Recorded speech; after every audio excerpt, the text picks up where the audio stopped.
This interview is exactly why J.D. Vance is the future of the Republican Party. She comes after this man nonstop, but he just rebukes her with facts every single time. You are not going to want to miss this. Yes, appreciate it, Senator. Thank you. Within a week of you being named on the VP ticket, the Democratic nominee changed. And you guys seem to be struggling a little bit with how to approach the new dynamic.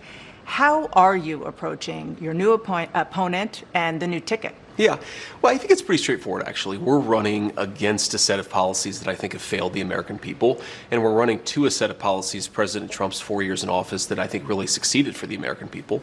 And I think that what's different about it, and you're right, Dana, it is different, but what's different about it is that we're running against a different person who a lot of Americans just don't know. And so I think we have to remind people that President Trump delivered lower prices, lower inflation, a prosperous and peaceful world, and also a secure border. And Kamala Harris's policies have produced the exact opposite. Now, that was an easier case to make when Joe Biden was in there because people associate Joe Biden with the policies.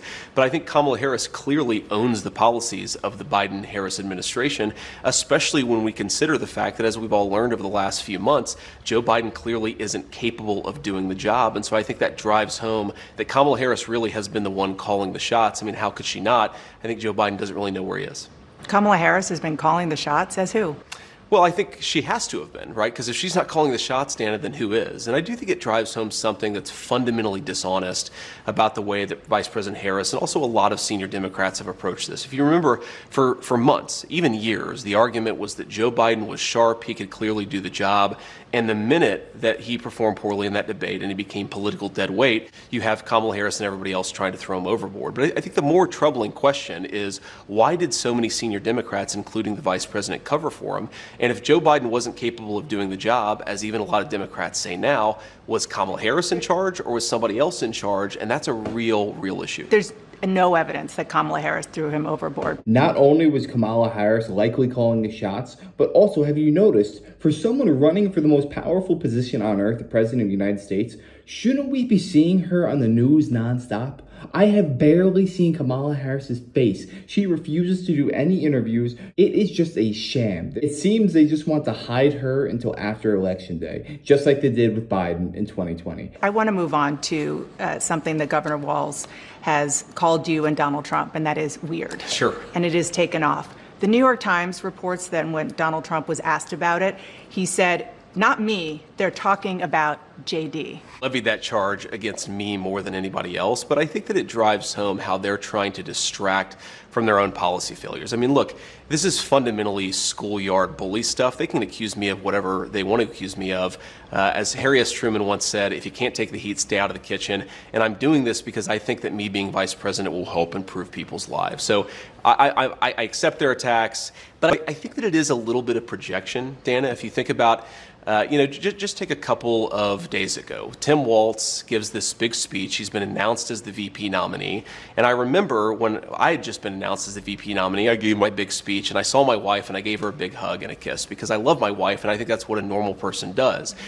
Tim Walz gave his wife a nice, firm Midwestern handshake and then tried to sort of awkwardly correct for it. So I think that what it is two people, Kamala Harris and Tim Walz, who aren't comfortable in their own skin because they aren't comfortable with their policy positions for the American people. And so they're name calling instead of actually telling the American people how they're going to make their lives better. I think that's weird, Dana, but look, they can call me whatever they want to. You're saying Tim Walz doesn't have affection for his wife? I don't even understand that. I said that he acted weird, which he did, on a national stage in front of his wife and in front of millions of Americans who presumably were watching at home. And I think that it's projection, Dana. Look, I think this election should be about who's going to solve the inflation crisis, who's going to make groceries and housing more affordable, who's going to secure that southern border. Kamala Harris's record is that she supported all of the policies that made that problem worse, Dana. We're trying to say we're going to take the country in a different direction.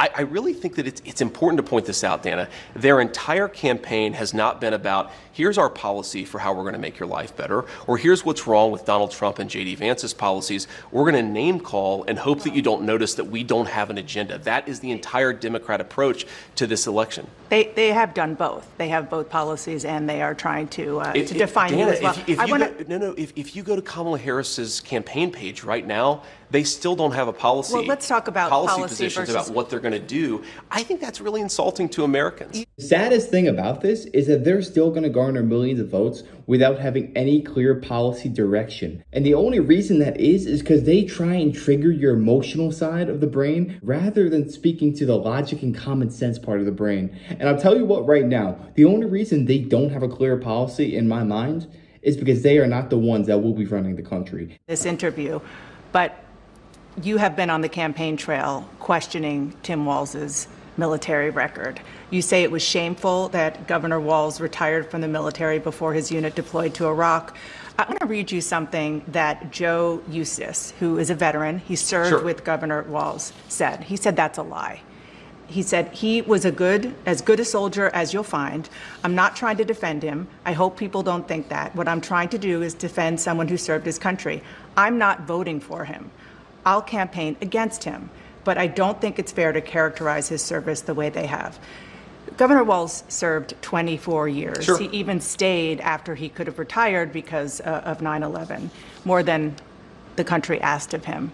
Do you honor his service? Well, of course, Dana, I honor his service, and I've never criticized what Tim Walz did when he was in the military. I criticized his retirement decision, and most importantly, Dana, I criticized his lying about his own record, okay? This is a guy who was captured on video saying, I carried a gun in war. He never went to war. This is a guy who's been captured on video, as other people say he's an Afghanistan veteran. He's a veteran of a war, nodding along in agreement instead of saying, no, I did serve my country and I did it honorably, but I never went to a war zone. I'm not criticizing Tim Walz's service. I'm criticizing the fact that he lied about his service for political gain, Dana. Now, I served in the United States Marine Corps, and you know this.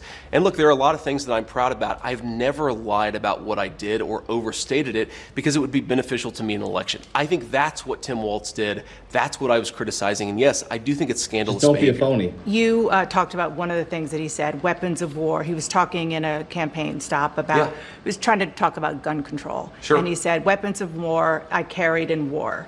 I will say that the Harris-Walz campaign did say that the governor misspoke there. Sure.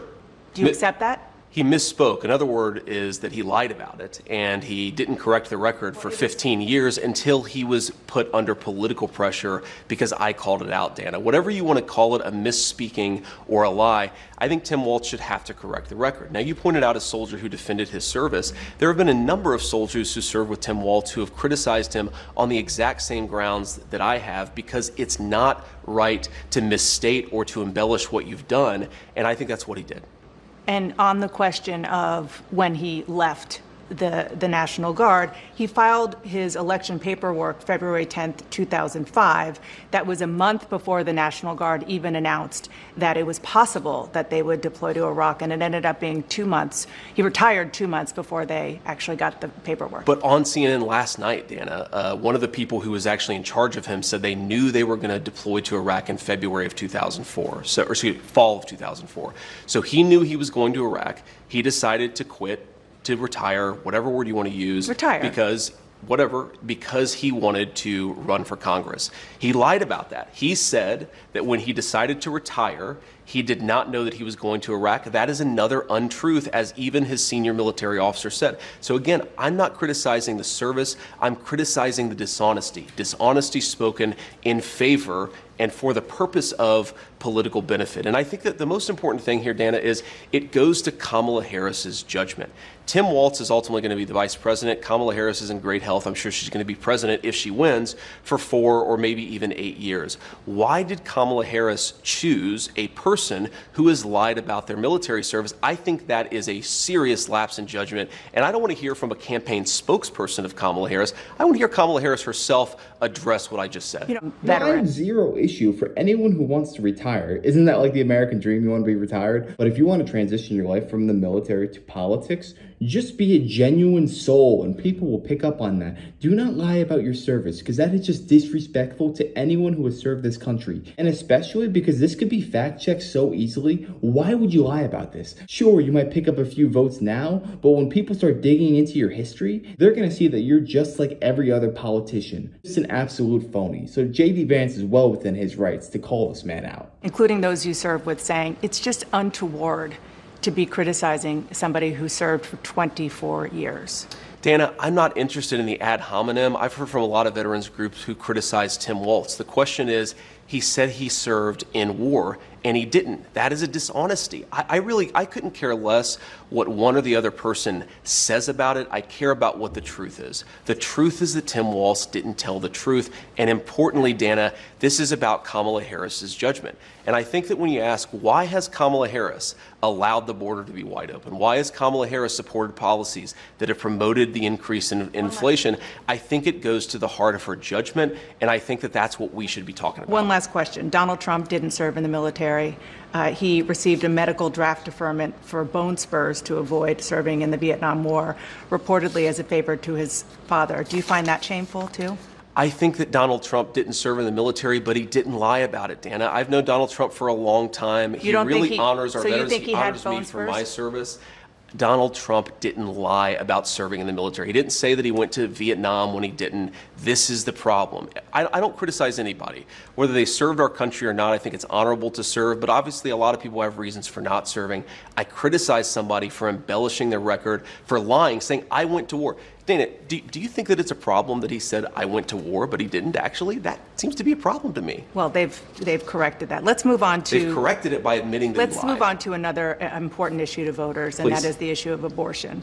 You wrote the foreword for a new book by Heritage Foundation President Kevin Roberts of Project 2025.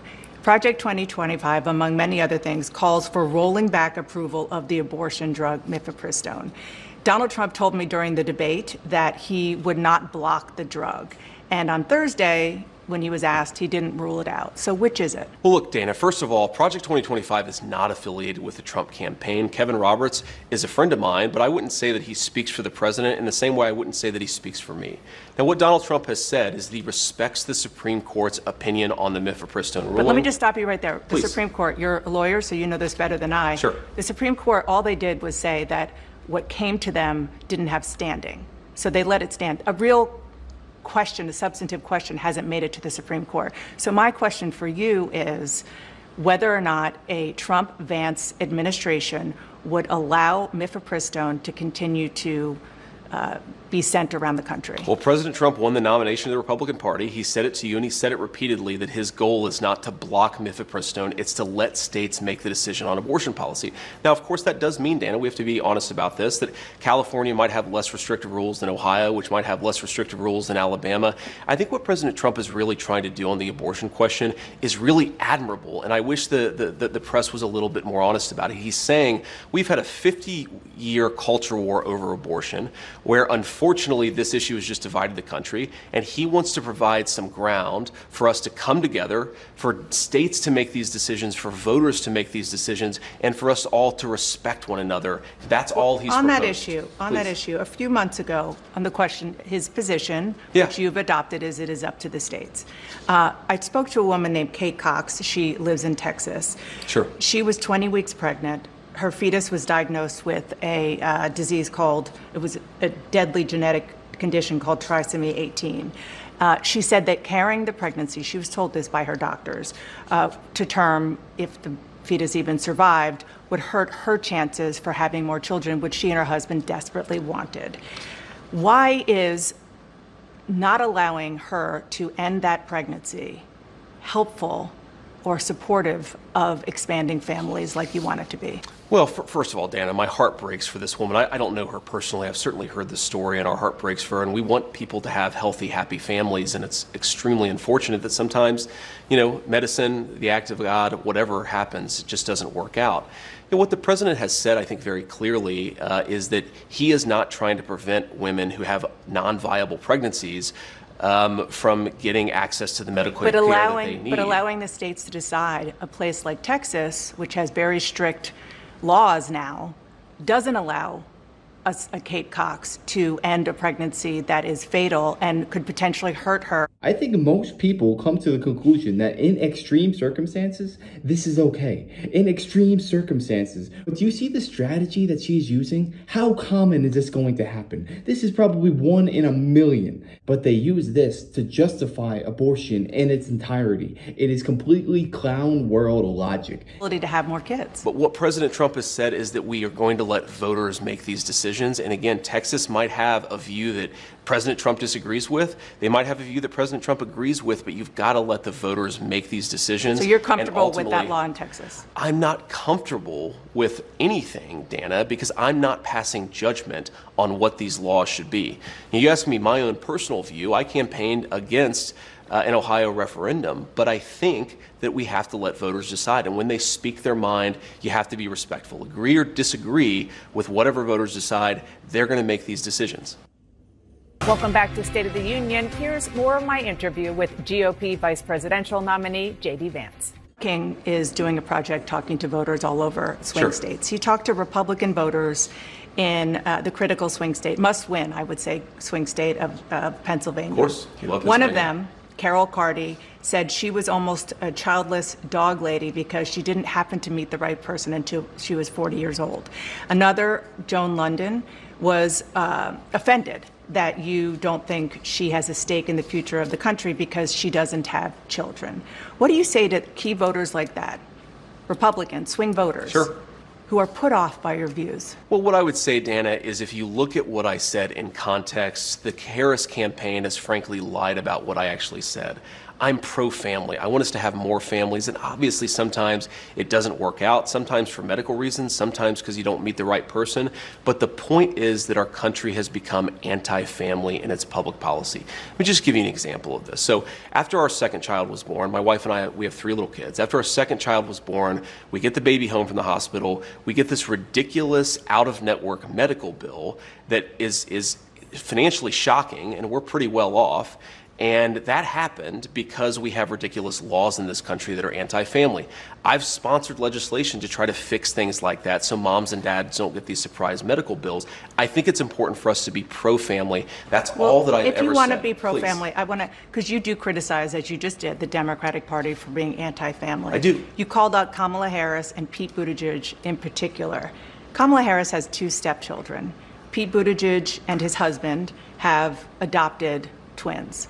Do you recognize them as parents and more broadly as being part of families? Well, of course I do, Dana. I mean, you know my life story. I was actually raised. I was raised, but Dana, I was raised. I mean, one of the first people that I gave a hug to after my RNC convention speech was my stepmom, who's been an incredibly important person in my life. So she's not childless. My kids call her Mamaw. Of course she's not childless, but again, you called her that. The criticism. I certainly did not call my own stepmother childless. Kamala Harris. I criticized Kamala Harris for being part of a set of ideas that exists in American leadership that is anti-family. I never, Dana, criticized people for not having kids. I criticized people for being anti-child. And I do think that Kamala Harris has made some bizarre statements. She has said things like, it's reasonable not to have children over climate change. I think that's the exact opposite message we should be sending to our young families. I want to expand the child tax credit. I want to stop those surprise medical bills. I want to make housing more affordable so that if you have a young family, you can actually afford to put them in a home.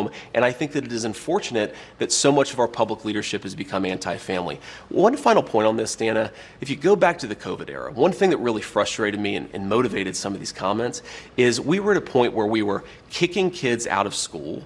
We were masking 3-year-olds and putting the masks back on them, even as they were trying to rip them off at school.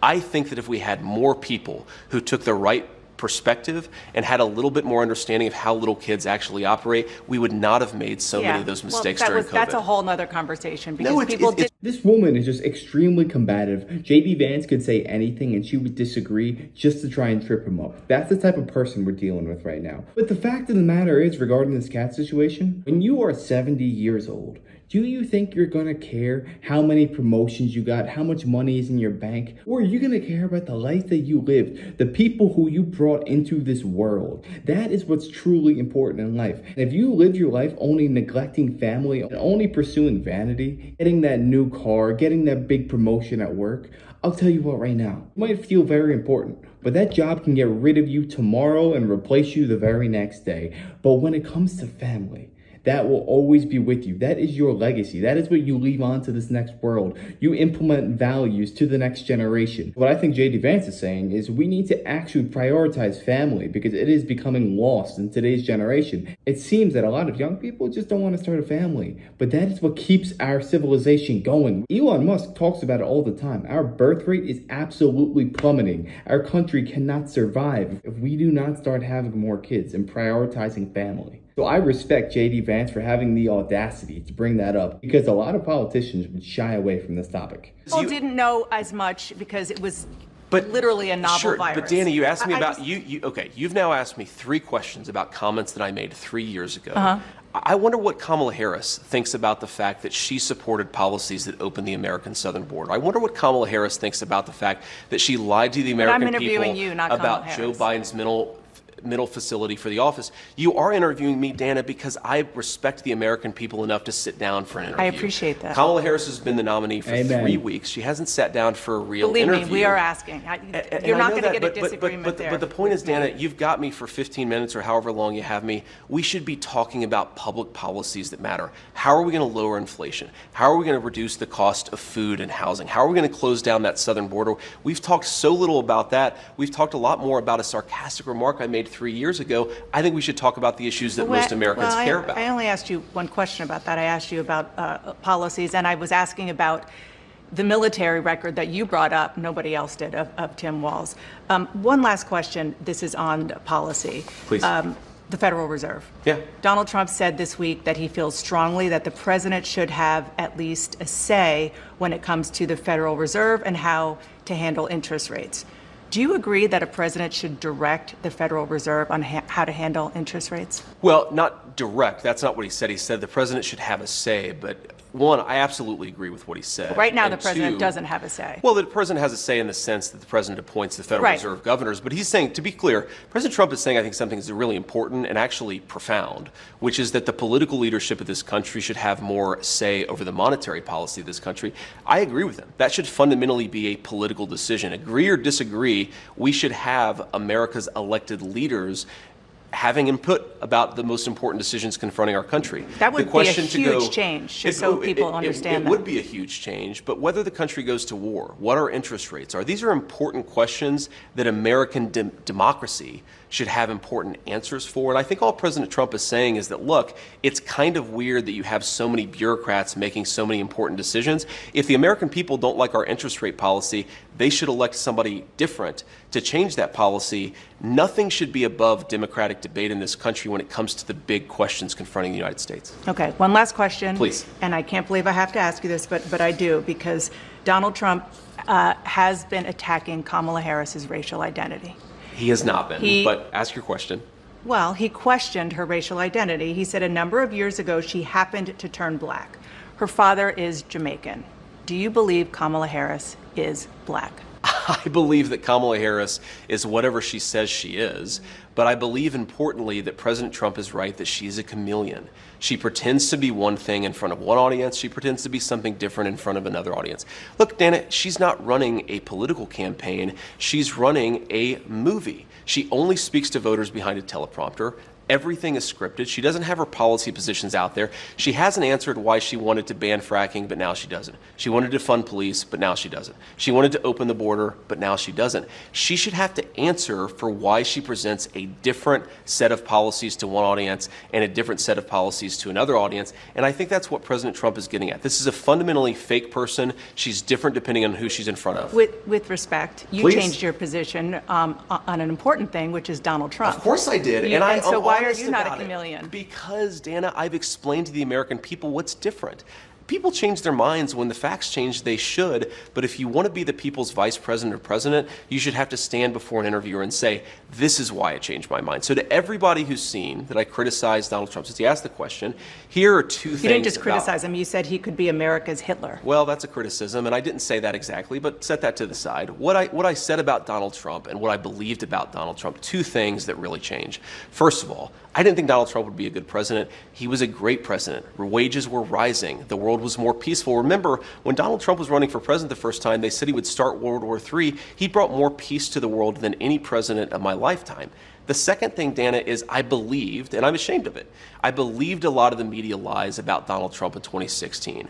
I believe that he said things like, for example, the media said Donald Trump accused all Mexicans of being rapists and criminals. You actually look at what he said, he did not say that at all. And I think it's important when you see something, you change your mind, and that's all I've done. And my pitch to the American people would be, I imagine a lot of folks who are thinking about voting for Donald Trump in 2024, maybe they've bought in to the media lies about him. Think for yourself, look at what he actually said, and I think you'll find that he's, one, a very engaging guy, but two, was a very good president. There aren't media lies. All that he's calling for is transparency. Don't say one thing one day, the complete opposite another day, and just be flip-flopping whatever suits you best politically. That is a joke. We cannot have someone like that running the country. We want somebody that we can trust in the Oval Office. And when it comes to him criticizing Donald Trump, a lot of people who support Donald Trump now did not like him in 2016 for the sheer fact that we believe the media. We were the fools. We believed that the media had our best interests at heart, when in reality, the only person who had our best interest at heart in 2016 was Donald Trump. They were lying to our face day in and day out. It wasn't until Trump coined the term fake news that really started opening people's eyes. Like, okay, this is just a straight up lie. How can they say this on national TV in good conscience? It's completely clown world. Play him and we let him speak for himself, and so people are getting exactly. I'm not accusing you of lying, no, Dana. You know I like you, but no, the media lies from time to time about Donald Trump. People hear him for himself. Last question. Please. Are you going to debate Tim Walz? Of course. I want to debate Tim Walz. I think it's important, and I think that it goes to a very fundamental difference between the Trump-Vance ticket and our opposition. We believe in talking to the media. We believe in answering questions. We believe in debating. I think it's really important. I mean, look, I'm asking the American people to make me their vice president. It's really important to stand before the American people to make that case, and I'm going to keep on doing it in whatever forum I get the opportunity. So we look forward to it. Thank you so much for Dana. sitting down and taking my questions. Of course. Thank I'll you tell for you coming what here. right now, you will never find an interviewer on CNN talking that way to Kamala, Joe Biden, Tim Walz, any of these Democratic talking heads. You would never find them talking that disrespectfully to a Democrat. I'll tell you what right now.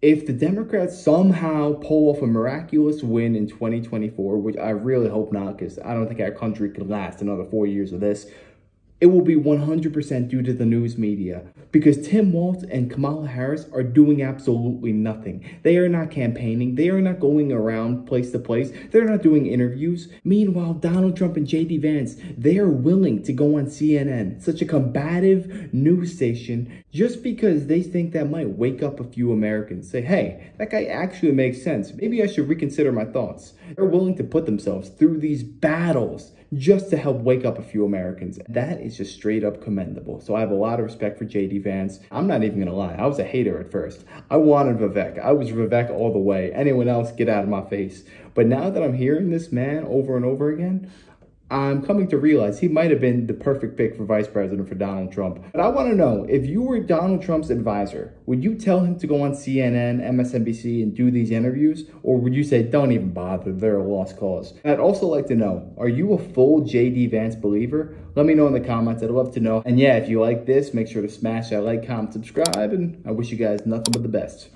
Till next time.